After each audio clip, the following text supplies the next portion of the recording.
but these are all, dead white people, and I don't have to sound like them. So that really came about through the process of writing.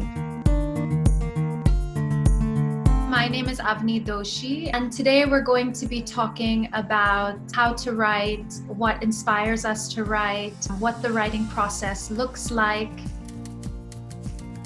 For me, it was a very long process. I thought I had to sound like Hemingway or that I had to sound like Virginia Woolf, but these are all, dead white people, and I don't have to sound like them. I think reading different kinds of books from a variety of cultures, reading books in translation. If you speak other languages and you can read and write in those languages, then maybe even reading in other languages can shift the way what you can imagine of your voice, your writer's voice to be like.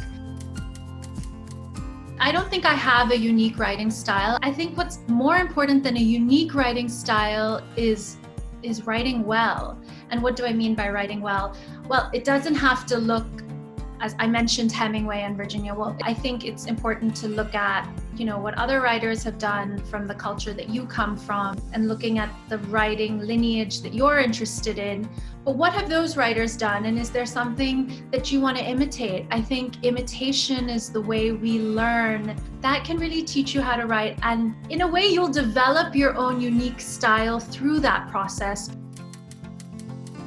I don't start with my characters in my imagination. I like to start with the characters on the page. So the characters build from the page, and they build through language. It's always important to remember that what you have in your head is never going to translate perfectly into language. There's always going to be a gap. When you're trying to make a very three-dimensional character, they have to have a kind of shadow side to them that is not immediately apparent, or maybe that is being a little bit repressed. And I think that really creates a sense of full flesh and blood human being rather than something that's more of a caricature.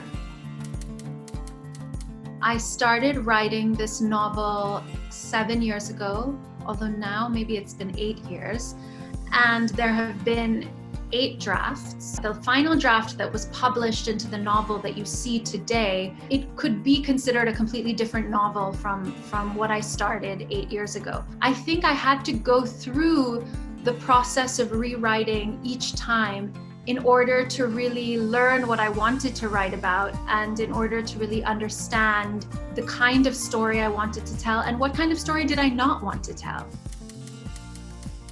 It makes sense sometimes to step away and to do something else, go for a walk, read something, watch a beautiful film, revisit something you wrote years ago just for fun. Go do something that will refill your well. And sometimes when we move completely away from the work that we're trying to accomplish, we somehow, through another path, come back to it. I like to kind of conjure a memory in my mind and then just begin to describe the scene in as much detail as you can. Something will emerge, and then after that, just do a free write where you're just writing something about that memory. Basically, the first thing in the morning when you wake up, you've opened your eyes, don't do anything else, don't, brush your teeth, nothing. Keep a pad of paper and a pen by your bed and write by hand 3 pages straight from the dream space. Your dream space is kind of an interesting place to draw images and to draw ideas and feelings from. Self-editing is really difficult. I think the only way to really self-edit is to be able to take time and space. So after you write a draft, the best advice I can give you is to put it in a drawer for as long as you can and then come back to it. You'll actually be able to approach your work with fresh eyes. You'll actually have forgotten what you've written, so you'll be able to come to your work as an actual editor. I hope some of my tips and some of the information I shared about writing was useful. Don't forget to like, share, and subscribe to Tweak India.